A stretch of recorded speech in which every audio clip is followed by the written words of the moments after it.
হযরত ইদ্রিস আলাইহিস সালাম উনি কি করলেন, মেহমান নাই, দুদিন না খেয়ে আছে। আমার আল্লাহ রাব্বুল আলামিন জিবরিল আমিনকে পাঠিয়ে দিলেন, যাও জিবরিল তাড়াতাড়ি যাও, তুমি মানুষের সুরত ধইরা আমার ইদ্রিসের খানা খাওয়াইবা। ইদ্রিস আলাইহিস সালামের কাছে জিবরিল আমিন মানুষের সুরত ধরে আসলেন, আসিয়ার সঙ্গে সঙ্গে কৌশল বিনিময় করলেন, এরপরে দাওয়াত নিলেন, রাত্রিবেলা খাবার খাবে, সন্ধ্যা গনিয়ে আসলো। যখন বাড়িতে খানা খাওয়ার জন্য নিয়ে গেলেন, আর ইদ্রিস আলাইহিস সালাম আযান পড়ে গেল, খানা শুরু করে দিয়েছে, কিন্তু ফেরেশতা জিবরিল আমিন খানা খায় না, মুখের করে ধরে আছেন। ইদ্রিস আলাইহিস সালামের বিবি ডাকতে বলে, স্বামী আপনি তো কোনোদিন মেহমান ছাড়া খানা খান না, অথচ আজকে যে মেহমান টানছেন উনি তো খানা খায় না, উনি তো শুধু মুখের কাছে ধরে রাখছে। এবার ইদ্রিস আলাইহিস সালাম বলে, ভাই আপনি আমাকে ধোঁকা দিয়ে খাওয়াইলেন, কেন খানা খান না?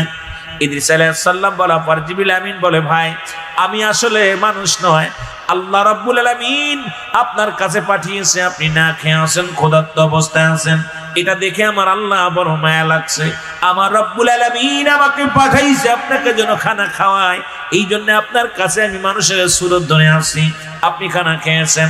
ও মুসলমান, আমি তো জিবরিল আমিন, আমার খানা নাই, আহার নিদ্রা কিছু নাই, সুতরাং আপনার কাছে আসি আপনাকে খাওয়ানোর জন্য।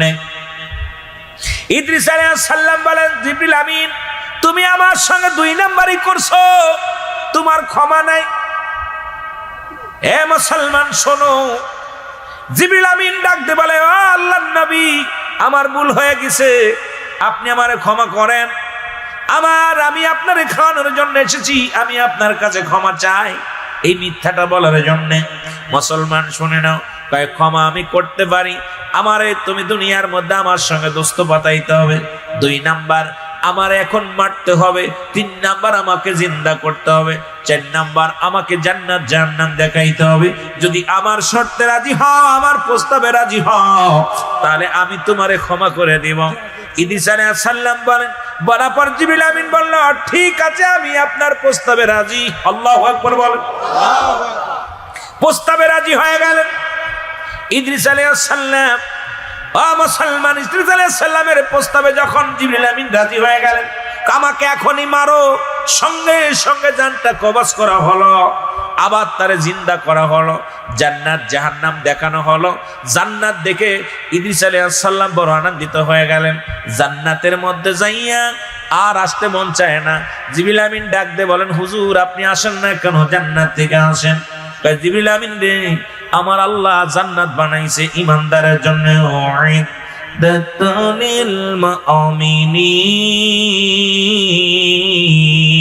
আল্লাহ কয় মুমিনদের জন্য, মুত্তাকিনদের জন্য প্রস্তুতি করা আছে, একটা নয়, 2টি নয়, 8-8টা জান্নাত। আর এই জান্নাত এত নিয়ামত, এত বরকত, জান্নাতের মধ্যে এত রহমতে ভরপুর, আমি এটা দেখে আর যাইতে মন চায় না, জান্নাতের মধ্যে থেকে যেতে মন চায়।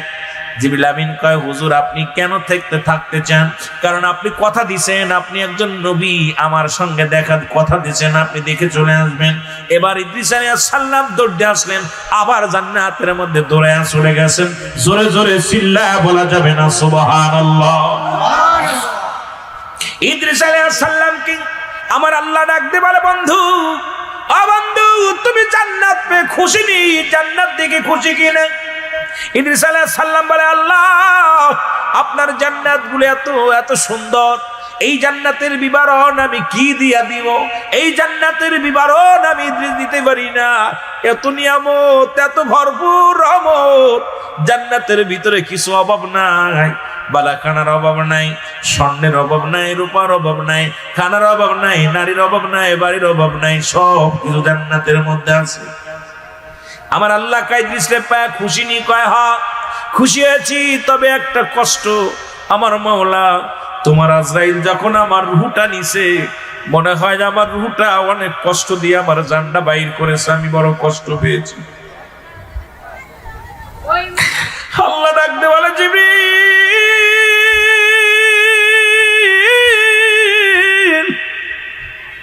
জিবরিল রে, তাড়াতাড়ি যা, তাড়াতাড়ি যা, আমার ইদ্রিসকে জানায়।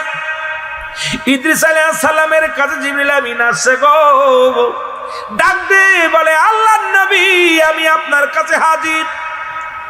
বলে, আজরাইল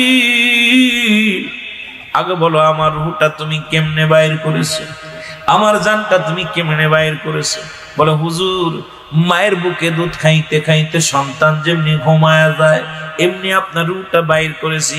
পৃথিবীর মধ্যে একমাত্র ইমানদার জান্নাতীদের রুহটা বাইর করার জন্য জমিনের মধ্যে আমি আসি। ইমানদারের রুহটা বাইর করার জন্য, কোন জাহান্নামীদের রুহ বাইর করার জন্য জমিনের মধ্যে আসি না। আমার আছে এই জমিনের মধ্যে পা থাকে আসমানে আমার মাথা, আমি ওখান থেকে এমন একটা ভিলকি মারি এই দুনিয়ার মানুষগুলো খারাপ আত্মাগুলোর রুহটা বাইর হয়ে যায় আমার চিৎকার শুনে। আমার চেহারা দেখিয়া আমি আজরাইল জমিনের মধ্যে যখন একটা হুক্কার মারি ওই ব্যক্তির রুহটা বাইর হয়ে যায় ভয় পাইয়া। একমাত্র ইমানদারের রুহটা নেওয়ার জন্য আমি আজরাইল জমিনের মধ্যে আগমন করি। আপনার রুহটা আমি এত আসানে বাইর করেছি, আপনার রুহটা মায়ের কোলে দুধ খাইতে খাইতে সন্তান যেমনি ঘুমায়া যায় তেমনি ভাবে আপনার রুহটা আমি বাইর করেছি। জিবরিল আমিনের কথা শুনিয়া ইদ্রিস আলাইহিস সালাম ডাকতে বলে আজরাইল,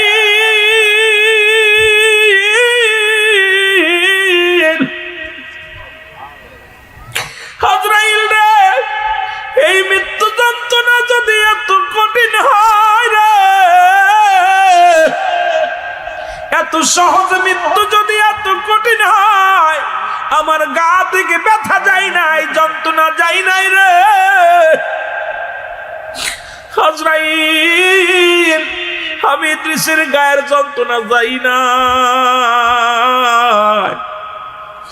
তুমি আমার এত আসানে মৃত্যু দিছো, এটা যদি এত কষ্ট হয়, যারা মৃত্যুর সময় পায়খানা করে দেয়, যারা মরণের সময় প্রস্রাব করে দেয়, যারা মরণের সময় মুসলমান চোখ দুটি বড় বড় হয়ে যায়, কত মানুষের জানাজা পড়লাম, কত মানুষের দাফন করাইলাম, কত মানুষের কাফন পরাইলাম, কত মানুষের গোসল করাইলাম, কত মানুষ দেখেছি মৃত্যুকালে পায়খানা করে দিছে, কত মানুষের চোখ দুটি বড় বড় হয়ে গেছে, অনেকের কান্দে রক্ত বাইর হয়ে যায়, অনেকের চোখ দুটি বড় বড় হয়ে যায়। তাদের মৃত্যুটা কত কঠিন হয় জোরে জোরে চিল্লায়া বলা যাবে না আল্লাহু আকবার। এ দুনিয়ার মুসলমান,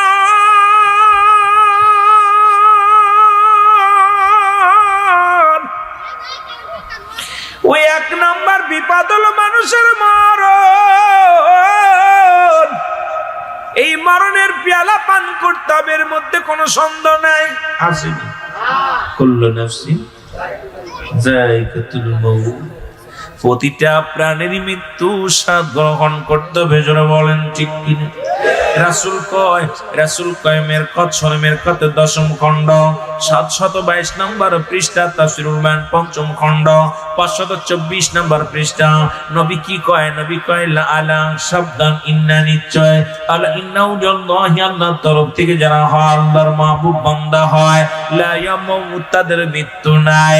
একবার যদি আল্লাহর মাহবুব বান্দা হইতে পারো রে ভাই, আল্লাহর বান্দা মাহবুব বান্দা যদি হইতে পারো, যেমনি কুমিল্লার জমিনের মুসলমান 30 বছর পরে 30টা বছর পরে লাশ উত্তোলন করেছি ইমাম সাহেবের কাফনের কাপড় পচে নাই, ইমাম সাহেবের গায়ের গোস্ত পচে নাই, ইমাম সাহেবের মুখে মিষ্টি হাসি। যখন ওই জানাজারা মুসলমান যখন রাস্তা করে লাশটা উত্তোলন করা হলো, ওই লাশটা অক্ষত অবস্থায় 30 বছর আগে যেমনি লাশটা রেখেছিল তেমনি লাশটা আছে। জিজ্ঞাসা করা হলো, একমাত্র ছেলে বেঁচে আছে। ছেলেকে জিজ্ঞাসা করা হলো, বাবা তোমার ছেলে বাবা কি আমল করত? বলে আমার আব্বা জান একটা মসজিদে ইমামতি করত, কোনদিন পার্সোনা কোনদিন পারিশ্রমিক নেন নাই। যেমন একজন আমার আব্বা জানকে দেখেছি 5 ওয়াক্ত নামাজ আদায় করত, আমার আব্বা জানকে তাহাজ্জুদের নামাজ আদায় করত রে। আমার আব্বাকে আমি হাসতে দেখি নাই, শুধু কাঁদতে দেখেছি। আমার আব্বা দেখতো মজার নয়নে রাত্র বসিয়া নামাজের মধ্যে বয়া বয়া শুধু কাঁদতো। আমরা জিগাইতাম, বাবাজি আপনি ঘুমাইবেন না? বাবা বলতো, বাবা এখনো আমার মৌলার সঙ্গে সাক্ষাৎ করা শেষ হয় না। রাত গভীর হয়ে যেত, আব্বা জান বসে বসে কাঁদতো। আজকে সেই 30 বছরের লাশ কবরের ভিতরে পাওয়া গেল অক্ষত অবস্থায়। এ মুসলমান, ইমানদারের বডি মরতে পারে না। ইমানদারের রূপ বুঝতে পারে না, এমন ইমান তুমি আনো, রাসূলের প্রেমিক হও গো। এই দুনিয়ার মধ্যে অক্ষত অবস্থায় থাকবে তোমার লাশ মোবারক। আজকে আমাদের এমন ভাবে দেহ করছি হারাম খাইয়া, আমাদের ভিতরে এমন ভাবে আমরা হারাম খেয়েছি রে মুসলমান। এই হারাম খর তোদের জন্য আমার আল্লাহ রাখছে, বেঈমান মুনাফিকদের জন্য। আল্লাহ বলেন বিসমিল্লাহির রাহমানির রহিম লিল কাফিরিন। আল্লাহ কয় কাফের বেঈমান মুনাফিকদের জন্য প্রস্তুতি করে রাখছে 7 জাহান্নাম। এই হারাম করে শোন শোন, এই দুনিয়ার মধ্যে 40 বছরের জিন্দেগি পাইয়া, 50 বছরের জিন্দেগি পাইয়া, এই দুনিয়ার মধ্যে 80 বছরের জিন্দেগি পাইয়া কত হারাম পথ উপার্জন করলাম, কত অন্যায় পথ উপার্জন করলাম। এই দুনিয়া তো চিরদিনের জন্য নয়, ক্ষণস্থায়ী জিন্দেগি, আবাদান আবাদান চিরস্থায়ী কবর জিন্দেগি। এই মানুষের দ্বিতীয় বিপদ হলো মানুষের কবর। জোরে জোরে চিল্লায়া বলা যাবে না আল্লাহু আকবার। 2 নাম্বার বিপদ হলো মানুষের কবর। এ দরদি শুইনা লাও, শুইনা লাও গো। 2 নাম্বার বিপদ হলো মানুষের কবর। 1 নাম্বার বিপদ হলো মরণ, 2 নাম্বার হলো কবর। কবর বলতে বুঝায় মানুষের মৃত্যুর পর থেকে শুরু করে কিয়ামত পর্যন্ত জগৎটাকে বলা হয় কবরের জগৎ। হে মুসলমান শুনে নাও, এখন আমাদের কবরের মধ্যেও দিয়া ভয় নাই, কারণ কবরে যে কবরে আযাব হয়, কবরে গজব হয়, কবরে বড় বিপদ হয়। কবরে যে বিপদ হয়, কবরে যে মুসলমান আযাব হয়, যদি বিশ্বাস না করো, তোমার বাবা মারা গেলে, তোমার দাদা মারা গেলে, কবরের পাশে যাইয়া একটা গরু বানবা, একটা ছাগল বানবা, বাদিয়া সুন্দর খাবার দিবা, খাবার দিয়া দাঁড়ায়া থাকবা। ও মুসলমান, দেখবো এই গরুটা দড়ি ছিঁড়াছিঁড়ি করব, ওই গরুটা চোখ দিয়ে পানি দরদর করে ছেড়ে দিব। যদি কবরে আযাব হয়, ওই গরুটা রশি ছিঁড়ার জন্য পাগলামি করবে, শুধু টালু মালু তাকাবে, কারণ এই কবরে আযাব একমাত্র মানব আর দানব বুঝতে পারে না। দুনিয়ার সমস্ত প্রাণী বুঝতে পারে কবরের আযাব। আমার ভাইরা, আমার বন্ধুরা, আমার এই কবরে যেতে হবে যারা বিদায় হয়ে গেছে গো। এমন একটা জায়গা শুয়ে আছে রে, এমন একটা জায়গা বিদায় করে দিলাম, একদিনও খবর নিতে পারলাম না, একদিন খবর নেওয়া সম্ভব না, একদিন তাদের খোঁজ জানলাম না। এই বাড়ির আঙিনায় শুয়ে আছে আব্বাজা, বাড়ির আঙিনায় শুয়ে আছে মা, বাড়ির আঙিনায় ভাই বন্ধু শুয়ে আছে, খবর নেওয়া সম্ভব নয়। জোরে জোরে চিল্লায়া বলো আল্লাহু আকবার।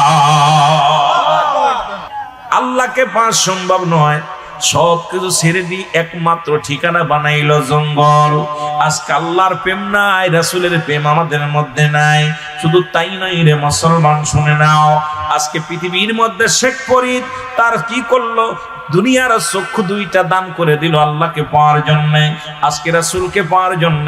মুসলমান শুনে নাও, আর আমরা 5 ওয়াক্ত নামাজ একটু সময় নষ্ট করতে তাও পারি না, নবীরে তাজিম করবে এটাও সময় পায় না, শুধু দুনিয়া দুনিয়া পিছে দৌড়াইলাম। নবী কয় বাল হুয়া কিলাফ, এই দুনিয়াটা হলো পচা দুর্গন্ধ মরি। মানুষের চরিত্র হলো কুকুরের চরিত্র। কুকুর যেমন দুনিয়ার সম্পদ পাইলে খুশি হয়, শেষ জামানার মানুষগুলো সম্পদমুখী হয়ে যাবে। আল্লাহ রাসূলের চাইতে দুনিয়ার সম্পদের প্রতি প্রাধান্য দিবে বেশি, তারা শুধু এর দিকে ঝুঁকে পড়বে বেশি। আল্লাহ যেন এখান থেকে বোঝার তৌফিক আমাদের দান করে। জোরে জোরে চিল্লায়া বলেন আমিন। আজরাইল ডাকতে বলে, জিবরিল সময় তোমার আর দেওয়া যাবে না, কারণ স্রষ্টা এখন জীবিত, সৃষ্টি নাই, সৃষ্টির জগতের সব কিছু তছনছ হয়ে গেছে। জিবরিল আমিন দরখাস্ত করবে, মালিক আমারে কি তুমি একটু দয়া করতে পারো না? সারা জীবন তহি নিয়ে আসলাম, আপনার বাণীগুলো প্রচার করলাম, সারা জীবন মানুষের কাছে প্রচার করলাম, নবীগণের কাছে পৌঁছায় দিলাম, আজকে কি আমার একটু দয়া হয় না? এই রূহটা নিয়ে যেতে হবে। আমার আল্লাহ কয়, আজরাইল আজরাইলের জিবরিলের কোনো প্রার্থনা চলবে না, লাও তোর জানটা বাইর করে নাও। জিবরিল আমিনের জানটা বাইর হয়ে যাবে, জিবরিল পড়ে থাকবে, ধরাধামে পড়ে থাকবে। আজরাইলকে আল্লাহ ডাকতে বলবে, কে আছে? বলে আছে মিকাইল আর ইসরাফিল আর আমি। কয় যাও দৌড়ায়া যাও, দৌড়ায়া যাও, দৌড়ায়া যাও, মিকাইলকে নিয়ে আসো। কারণ পানির দায়িত্ব আর নাই, পানি আর কারে দিবে? আমার তো সৃষ্টি জগৎ নাই, কারণ পানিরও প্রয়োজন নাই। এখন সৃষ্টি জগৎটা শীতল করা লাগবে না, তারে নিয়ে আসো।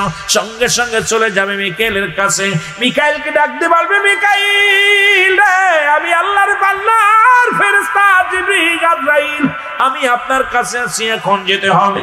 মিকাইল ডাকতে বলবে, আল্লাহ আমাকে একটু দয়া করা যায় কিনা, আমাকে একটু দয়া করা যায় কিনা? আমি তো মৃত্যুকে বড় ভয় করি, কারণ মৃত্যুর যন্ত্রণা সবাই ভয় পায়, দুনিয়ার মুখাফিকির। ও মুসলমান শোনো, আল্লাহ বলবে, আজরাইল কোন কৈফিয়ত চলবে না, নিয়ে আসো। হাজির হয়ে যাবে রে, জানটা বাইর হয়ে যাবে। থাকবে কে? থাকবে ইসরাফিল আলাইহিস সালাম, আজরাইল আলাইহিস সালাম। আজরাইলকে ডাকতে বলবেন, আজরাইল কে আছে? কয় এখন তো ইসরাফিল আলাইহিস সালাম সিংহা নিয়ে উনি বসে আছে। বলে ওনাকেই বলে দাও, কারণ ওনার হাত থেকে যখন সিংহাটা পড়ে যাবে, দুনিয়া সব কিছু শেষ হয়ে যাবে, মানুষগুলো উঠে পড়বে। তার আগে ওখানে জানটা নিয়ে আসো। যখন জানটা নিয়ে আসবে, মুসলমান শুনে নাও, যখন রুহ টানতে যাবে, কোন নাই বিনাই করবে, ওনার রুহটা ওনা বাইর করা লাগবে রে মুসলমান। এবার থাকবে কে? মাত্র আজরাইল আর আমার আল্লাহ। আল্লাহ বলবে, আজরাইল জমিনের মধ্যে আর কে আছে সৃষ্টি জগতে? বলতেছিলাম দুইটা বেলা মানুষের মৃত্যু হয়, একটা হলো রাতের বেলা, একটা হলো দিনের বেলা। দিন শুরু করেছে আমার আল্লাহ নামাজ দিয়া গো। ও দুনিয়ার মানুষ শুই না নাও, দিনের শুরু হলো ফজর। ও বান্দা শুনে নাও, 2 রাকাত সুন্নাত নামাজ তুমি আদায় করলাম, সঙ্গে সঙ্গে তুমি হয়ে গেলা আমার নবীর প্রেমিক। এখন নারায়ে রিসালাত যারা বলি, যদি রাসূলের সুন্নাত আদায় না করি, নারায়ে রিসালাত জবান দিয়ে বললাম, অন্তরে মানলাম না, এমন মুসলমান হয়ে কোনো লাভ নাই। জোরে বলেন ঠিক কিনা? এবার 2 রাকাত সুন্নাত নামাজ তুমি আদায় করলা গো, সঙ্গে সঙ্গে তুমি হয়ে গেলে নবীর প্রেমিক। এবার 2 রাকাত ফরজ নামাজ তুমি আদায় করলাম, সঙ্গে সঙ্গে হয়ে গেলে তুমি আল্লাহর গোলাম। এখন দিনের মধ্যে যদি তোমার মৃত্যু হয়, তোমার যদি দিনের মধ্যে মৃত্যু হয়, তুমি হবে আমার আল্লাহর গোলাম, আমার রাসূলের প্রেমিক, তুমি হলো প্রকৃত সুন্নি। জোরে জোরে চিল্লায় বলেন ঠিক কিনা? আরো জোরে বলেন। এক ওয়াক্তে মৃত্যুবরণ হয়, দ্বিতীয় ওয়াক্তে নামাজ হয়। কিসের নামাজ? জানাজার নামাজ। ঠিক কিনা? ঠিক কিনা? দিন শুরু হলো নামাজ দিয়া, রাত শুরু হলো নামাজ দিয়া। এখন দিনের শুরু হলো ফজর, রাতের শুরু হলো মাগরিব। বান্দারে সারা দিন আল্লাহর নিয়ামত গুলো তুমি ভোগ করেছো, জমিনের মধ্যে চলাচলতি করেছো, হাঁটা চলা করেছো, এই জমিনের মধ্যে চড়াইছো। আল্লাহ বলে, বান্দারে তুমি আমার শুকরিয়া আদায়ের জন্য তুমি আগে ফরজটা আদায় করো। মাগরিবের 3 রাকাত ফরজ নামাজ তুমি আদায় করলা, সঙ্গে সঙ্গে তুমি হয়ে গেলা আমার আল্লাহর গোলাম। এখন 2 রাকাত সুন্নাত নামাজ তুমি আদায় করলা, সঙ্গে সঙ্গে তুমি হয়ে গেলে আমার নবীর প্রেমিক। এখন রাতের মধ্যে যদি তোমার মৃত্যু হয়, তোমার মৃত্যুটা হবে আমার রাসূলের প্রেমিক, আল্লাহর গোলাম। আল্লাহু আকবার। দিন ইসলাম, দিন ইসলাম। আমি বুকার দলেরা ইসলাম আনছে কে? দিন ইসলামের প্রতিষ্ঠাতা আমার নবী রাহমাতাল লিল আলামিন। এটা বলেন ঠিক কি না? আগে নবী ছিলেন, এই যে নারায়ে রিসালাত আগে দিতে হবে। নারায়ে রিসালাত দিলে কলিজা ঠান্ডা হয়ে যায় সুন্নিয়াতের। জোরে বলেন ঠিক কি না? সুন্নিদের কলিজা ঠান্ডা হয়ে যায়। আরে কোরআন মানার আগে নবী মানতে হবে, নামাজের আগে আমার নবী মানতে হবে, হজের আগে নবী মানতে হবে। আপনার জিন্দেগির মধ্যে ইবাদত বন্দেগী করতে হলে আগে নবীর আনতে হবে। জোরে বলেন ঠিক কিনা? নবী নাই, কোরআন নাই, নবী নাই, হাদিস নাই, নবী নাই, নামাজ নাই, নবী নাই, হজ নাই, নবী নাই, যাকাত নাই, নবী নাই, ইসলাম নাই। জোরে বলেন ঠিক কিনা? ইসলাম মানতে হলে, বুঝতে হলে নবী প্রয়োজন। জোরে বলেন ঠিক কিনা? আরো জোরে বলেন ঠিক কিনা? কষ্ট পাচ্ছেন? কষ্ট হচ্ছে? একটু মহব্বতের সঙ্গে দুরূদ শরীফ পড়েন। আল্লাহুম্মা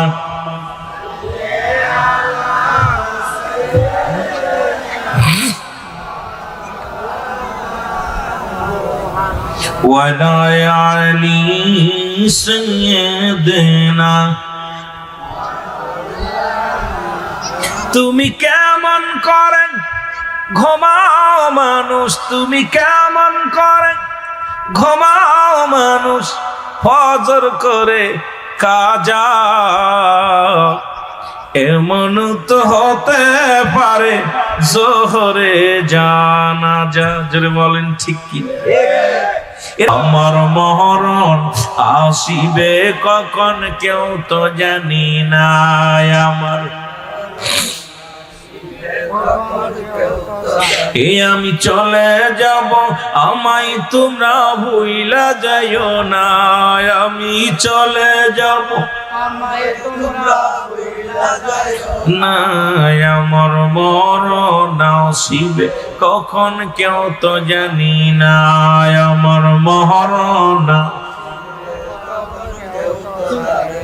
টাকা পয়সা দাড়ি বাড়ি যাহা করেছি, টাকা পয়সা দালান কোটা যাহা করেছি, সব কিছু ফেলাইয়া যাচ্ছি একাই চলেছি রে আমি, সব কিছু ফেলাইয়া যাচ্ছি একাই চলেছি।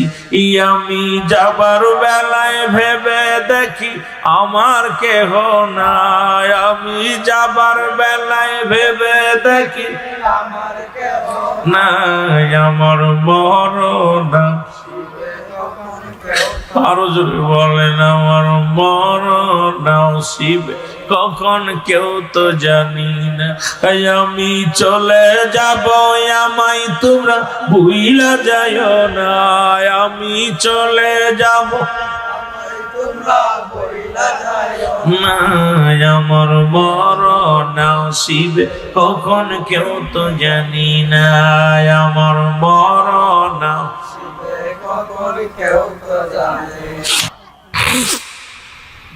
আপনারা বিশ্বাস না করলে আমি বিমানদারি কথা বলতেছি, আপনার বাবা মার কবরে আযাব হচ্ছে কিনা আপনি নিজেই প্রমাণ নিতে পারবেন। সকালবেলা যাবেন, আগামীকাল সকালে ভালো খাবার নেবেন, ঘাস নেবেন বা খড়কুটা নিয়ে একটা গরু বানবেন, কবরের পাশে খুঁটো গেড়ে বেঁধে থাকবেন, তুই আড়ালে দাঁড়াবেন, আবডালি দাঁড়াবেন, আড়ালে দাঁড়ায় দেখবেন ওই গরুটা টালুমালু তাকাতাকি করবে, দড়ি ছেঁড়া খাবার খাবে আর খালি দড়ি ছেঁড়াছেড়ি করবে, ও দেখবেন দৌড়াদৌড়ি করবে, এদিক ওদিক চাবে, চোখ দিয়ে টপ টপ করে পানি ছেড়ে দিবে। কারণ পৃথিবীর সব প্রাণী বুঝতে পারে কবরে আযাব, একমাত্র মানুষ এবং দানব, এই দুইটা জাতিকে আল্লাহ পাক কবরে আযাব বুঝতে দেয়নি। এই কবরে আযাব যে হবে এটা তো দুনিয়ার মানুষ যদি জানতো, দুনিয়া ছেড়ে দিয়ে জঙ্গলে বাড়ি বানাইতে, সবকিছু ছেড়ে দিত। দেখ না ফরিদ করিল দান, অমূল্য চক্ষুরাত, আর ইব্রাহিম সারিয়া দিল মহামূল্য সিংহাসন। এত সহজ না। ইব্রাহিম আদম যখন বুঝতে পারল, ইব্রাহিম আদম যখন বুঝতে পারল রাত সিংহাসনে বৈশা খোদারে খুঁজে করা সম্ভব নয়, যদি মুসলমান ইব্রাহিম আলাইহিস সালাম যখন বুঝতে পারল এই কুরসির মধ্যে একটু মহব্বতের সঙ্গে দুরূদ শরীফ পড়ুন, আল্লাহুম্মা আসতেছে, আসতে বলেন। ওয়ালা আলি সাইয়্যিদিনা,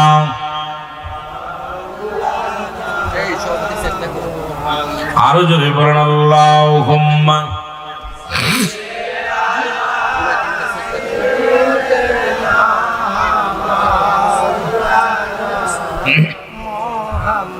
ওয়ালা আলি সাইয়্যিদিনা।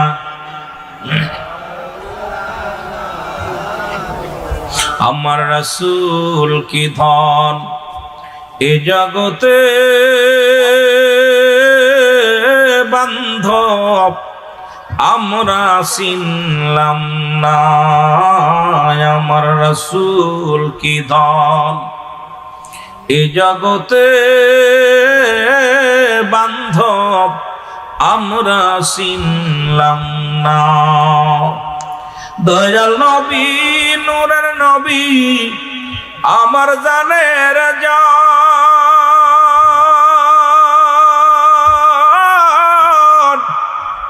আপনি হইলেন কঠিন দিনে আশিকের ইমাম। আমার রাসূল কি ধাম এই জগতে বান্ধব আমরা চিনলাম না। আমার রাসূল কি ধাম এই জগতে বান্ধব আমরা চিনলাম না। সুতরাং আমার বাবারা, 2 নাম্বার বিপদ হলো কবর, 3 নাম্বার হলো হাসরের ময়দান, কিয়ামতের ময়দান। আল্লাহু আকবার বলেন। এই কিয়ামতের ময়দান আরো ভয়াবহ অবস্থা। যেদিন পিতা পুত্রকে চিনবে না, ছেলে বাবাকে চিনবে না, মা বাবা বিবিকে স্বামীকে চিনবে না, ভাই ভাইকে চিনবে না, সেই কঠিন দিনের একমাত্র দরদি বান্ধব হলো রবি রাহমাতাল লিল আরো জোরে রাহমাতাল লিল আলামিন। উনি একমাত্র আমার আপনার বিপদের কান্ডারি। সেই কিয়ামতের এই ময়দানে কিয়ামতটা হবে কঠিন ভয়াবহ। মুঠু হাত উপরে সূর্য উদয় হবে, মানুষের মস্তিষ্কগুলো গলে গলে পড়বে, মানুষের ভিতরে এমন ভাবে সূর্য উদয় হবে আর সূর্যের তাপ মানুষের গায়ে লেগে ঘাম ঝরবে জমিনের মধ্যে। মানুষগুলো উত্তপ্ত গরমে কেউ সাঁতার কাটবে, কেউ গলা পানির মধ্যে গোড়াগড়ি করবে, কেউ হাঁটু পানির মধ্যে দৌড়াইবে। আর মানুষগুলো সবাই বলবে ইয়া সালিম, ইয়া সালিম, ইয়া সালিম, আমাকে তুমি নিরাপত্তা দাও, আল্লাহ আমাকে তুমি নিরাপত্তা দাও, শান্তি দাও। কথা বোঝেন? এই শান্তি চাবে, তখন শান্তি পাওয়া এত সহজ না। ওই হাসরের ময়দান যেদিন মানুষগুলো দৌড়ায়া যাবে, চলে যাবে আদম আলাইহিস সালামের কাছে। এ মুসলমান, আগে বলছি হাসরের ময়দান সব কিছু যেদিন শেষ হয়ে যাবে, কুল্লু মান